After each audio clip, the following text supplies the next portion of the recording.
पिछली बार Asian games में gold medal जीतने वाले भारत के स्टार पहलवान बजरंग पुनिया इस बार एशियन गेम्स में भारत के लिए ब्रॉन्ज मेडल भी नहीं जीत पाए। आज 65 किलोग्राम भार वर्ग की फ्री स्टाइल श्रेणी में ब्रॉन्ज मेडल के लिए बजरंग पुनिया का मुकाबला जापान के पहलवान से था और हर किसी को यही लग रहा था कि बजरंग पुनिया इस बाउट को आसानी से जीत लेंगे। कम से कम एक मेडल तो उन्हें मिल ही जाएगा। गोल्ड नहीं मिला, सिल्वर नहीं मिला, लेकिन कांस्य पदक तो मिल जाएगा। लेकिन जब यह मुकाबला शुरू हुआ तब जापान के पहलवान ने बजरंग पुनिया को कुछ ही मिनटों में हरा दिया और बजरंग पुनिया इस मुकाबले में कहीं भी टिक नहीं पाए। इस बाउट में बजरंग पुनिया की 0-10 से हार हुई और इस तरह एशियन गेम्स में बिना मेडल के ही उनका सफर आज समाप्त हो गया। बजरंग पुनिया की हार तब हुई है जब रेसलिंग फेडरेशन ऑफ इंडिया की सिलेक्शन कमेटी ने उन्हें बिना ट्रायल दिए ही एशियन गेम्स में सीधे भेजने का फैसला किया था और इस फैसले की तब काफी आलोचना हुई थी और आज फिर इस फैसले पर सवाल उठ रहे हैं।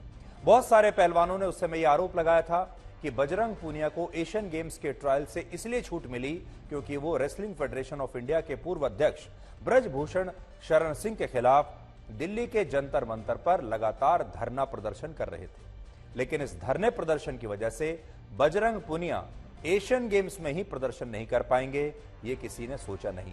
या लोग ये भी कह रहे हैं कि धरने प्रदर्शन में तो उनका प्रदर्शन शानदार रहा, लेकिन एशियन गेम्स में प्रदर्शन बेकार रहा।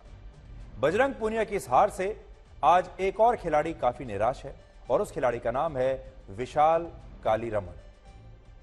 ये वही खिलाड़ी है जिन्होंने न सिर्फ ट्रायल में हिस्सा लिया था बल्कि उन्हें बजरंग पुनिया की श्रेणी में भारतीय दल के लिए सेलेक्ट भी कर लिया गया था। लेकिन क्योंकि रेसलिंग फेडरेशन ने यह फैसला लिया कि बजरंग पुनिया बिना ट्रायल दिए ही एशियन गेम्स में भारत के लिए खेलेंगे, इसलिए विशाल कालीरमण को स्टैंड बाय पर रखा गया।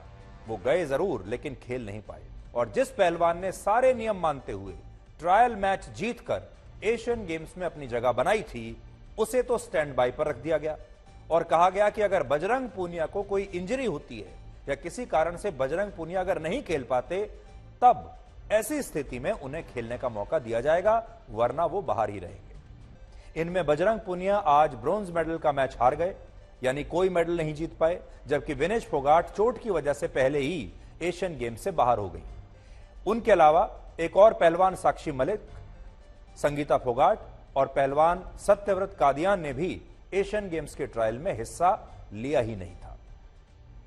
इस मामले में बजरंग पुनिया की आलोचना के बाद अब विनेश फोगाट ने उनका समर्थन किया है और कहा है कि बजरंग पुनिया हमेशा चैंपियन थे और रहेंगे।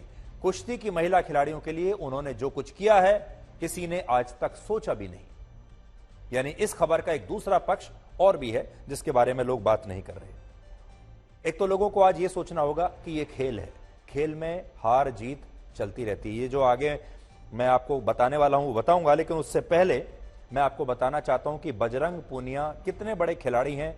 उनकी आलोचना करने से पहले यह भी देखना होगा, ओलंपिक खेलों में उन्होंने ब्रॉन्ज मेडल जीता है, वर्ल्ड चैंपियनशिप्स में उन्होंने 1 सिल्वर और 3 ब्रॉन्ज मेडल जीते हैं, एशियन गेम्स में गोल्ड मेडल जीता है, सिल्वर मेडल जीता है, कॉमनवेल्थ गेम्स में 2 गोल्ड मेडल जीते हैं, 1 सिल्वर मेडल जीता है और उसके अलावा एशियन चैंपियनशिप में भी उन्होंने 2 बार गोल्ड मेडल जीता है। और इससे ये जो सूची है ये बहुत लंबी है, कुल मिलाकर 7 गोल्ड मेडल अलग अलग अंतर्राष्ट्रीय स्तर पर वो जीत चुके हैं।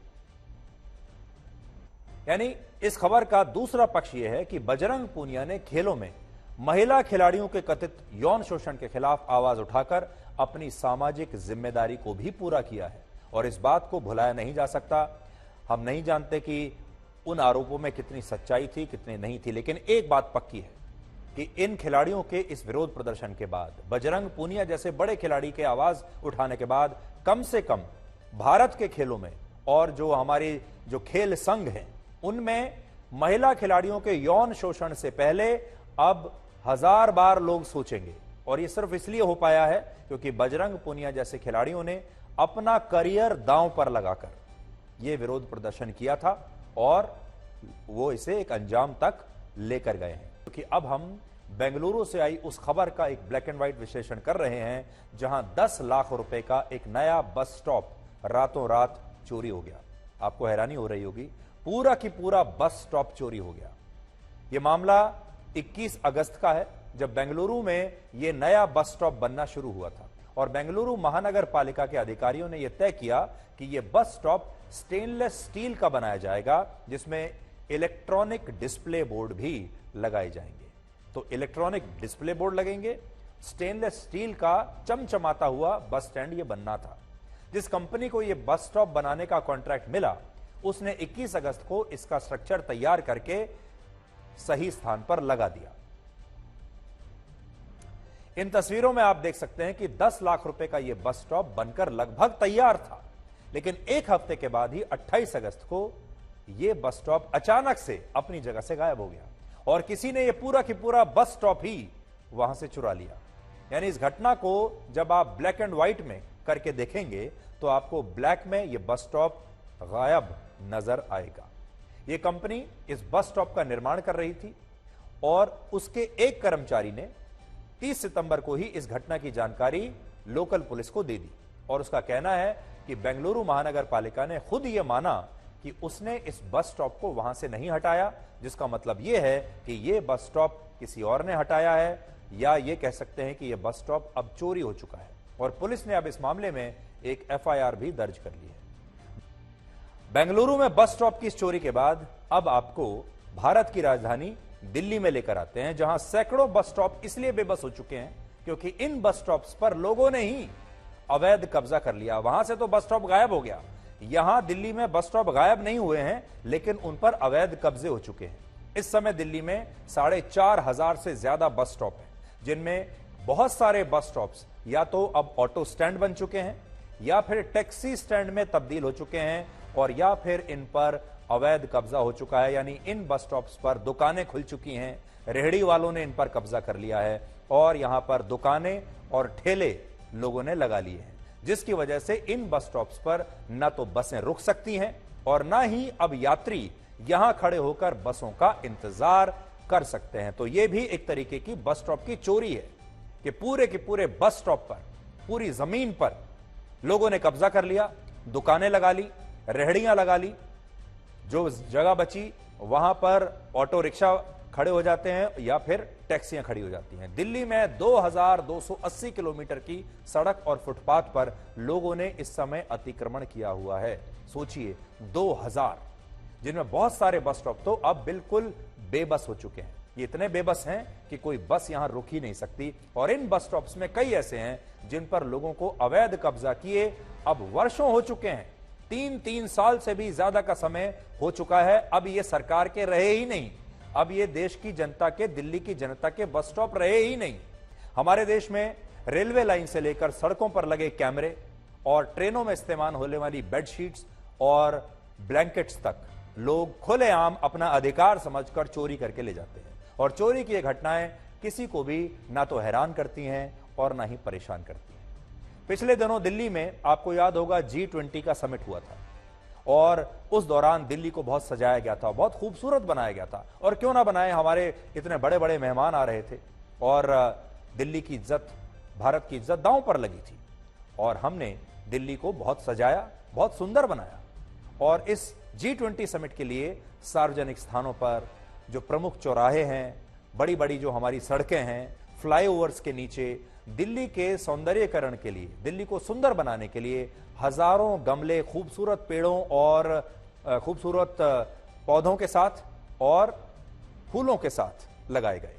लेकिन G20 समिट के बाद लोगों ने ही इन गमलों को चुराना शुरू कर दिया और स्थिति यह हो गई कि जब लोग चोरी से बाज नहीं आए तो दिल्ली के लोक निर्माण विभाग को 40,000 गमले इन स्थानों से हटाकर अलग अलग नर्सरियों में भेजने पड़े कि भाई कहीं ये चोरी ना हो जाएं। इससे पहले कि सारे के सारे गमले चोरी हो जाएं, उससे पहले हम इन्हें नर्सरी में कहीं संभाल कर रख देते हैं। तस्वीरें आप जरा देखिए। उन लोगों के लिए है जो दूध वाली चाय के बहुत शौकीन हैं, क्योंकि एक नई रिसर्च में पता चला है कि दूध वाली चाय को अधिक मात्रा में पीने से आपकी थकान मिटने की बजाय और बढ़ जाएगी। चीन की राजधानी बीजिंग में हुई इस स्टडी में 5,000 से ज्यादा छात्रों ने हिस्सा लिया और ये वो छात्र थे जिन्हें मिल्क टी यानी दूध वाली चाय पीने की लत लग चुकी थी। ये हर समय दूध वाली चाय पीते थे। यह स्टडी लगभग 1 साल तक चली, जिसमें पता चला कि जो लोग दूध वाली चाय ज्यादा पीते हैं उन्हें इसकी वजह से डिप्रेशन और एंग्जाइटी की शिकायत हो सकती है और इसकी वजह से लोगों के मन में कई बार तो आत्महत्या करने के बुरे विचार भी आ सकते हैं। इसके अलावा इस स्टडी में मिल्क टी के साथ बबल टी और मसाला टी की लत को भी मानसिक स्वास्थ्य के लिए हानिकारक माना गया। आप में से बहुत सारे लोग मसाला चाय के भी बड़े शौकीन हैं, तो वो लोग भी सावधान हो जाएं। हमारे देश में बहुत सारे लोग ऐसे हैं जो ये सोचते हैं कि मसाला चाय उनका सिर दर्द भगा सकती है, उन्हें तरोताजा कर सकती है। लेकिन इस स्टडी के मुताबिक दूध से बनी मसाला चाय या दूध से बनी ऐसी चाय जिसे बहुत देर तक उबालने के बाद पिया जाता है और जिसमें झाग बहुत ज्यादा होते हैं, ऐसी दूध वाली चाय सिर दर्द को कम बिल्कुल नहीं करती, बल्कि ये चाय मानसिक रूप से लोगों को और ज्यादा बीमार बना सकती है। आप दिन में लगातार कई कप दूध वाली चाय पीते हैं और इससे जब आपके शरीर में कैफीन की मात्रा बढ़ जाती है तो यही कैफीन शरीर में एक तरह का केमिकल इम्बैलेंस पैदा करता है और इसका असर लोगों की मेंटल हेल्थ पर भी पड़ने लगता है और फिर जिन लोगों को दूध वाली चाय पीने की लत है वो लोग और ज्यादा चिड़चिड़े रहने लगते हैं, उन्हें डिप्रेशन होने लगता है और उन्हें ज्यादा तनाव होने पर कई बार आत्महत्या करने के ख्याल भी आ सकते हैं। लेकिन आपने कभी सपने में भी नहीं सोचा होगा कि यह सब कुछ चाय की वजह से हो रहा है, क्योंकि जब आप चाय पीने जाते हैं ऐसे समय में जाते हैं जब आपको लगता है कि अब मैं थक चुका हूं या आपको कोई परेशानी है, आपके सिर में दर्द हो रहा है, आप तरोताजा महसूस करना चाहते हैं, तब आप चाय पीते हैं। लेकिन यह चाय उल्टा काम कर रही है। इसके अलावा स्टडी के मुताबिक मिल्क टी पीने वाले हर 1000 में से एक व्यक्ति को आत्महत्या करने के ख्याल आ सकते हैं और दूध वाली चाय की लत आपके दिल को भी कमजोर बना सकती है। यह स्टडी जो अभी तक मैंने आपको बताई ये तो बीजिंग में हुई थी। अब देखिए अमेरिका की ब्राउन यूनिवर्सिटी के मुताबिक दूध वाली चाय के हर कप में 40 मिलीग्राम कैफीन होता है, जो न सिर्फ स्लीप पैटर्न को बिगाड़ देता है, यानी आपके जो सोने की जो पूरी व्यवस्था है उसे बिगाड़ देता है, बल्कि इससे आपको हृदय रोग समेत कई और बीमारियां भी हो सकती हैं। इसके अलावा जो लोग ठंडी चाय को दोबारा गर्म करके पीते हैं, कई बार आपने देखा होगा हम अपनी रसोई में चाय बनाते हैं, 1 कप पीते हैं, फिर वो चाय पतीली में रहती है या पैन में रहती है और फिर हम उसको दोबारा गर्म करके पीते हैं। बहुत जगह जब आप जाते हैं स्टॉल में या किसी दुकान पर, चाय हमेशा पतीले में चढ़ी रहती है, पैन में उबलती रहती है और उसी उबलती हुई चाय में से वो आपको चाय पिलाता रहता है। तो जो लोग चाय को दोबारा गर्म करके पीते हैं या जो लोग सुबह उठते ही चाय पीते हैं, उन्हें ब्लड प्रेशर, अल्सर, डिहाइड्रेशन और हड्डियां कमजोर होने की शिकायत भी इस चाय की वजह से हो सकती है।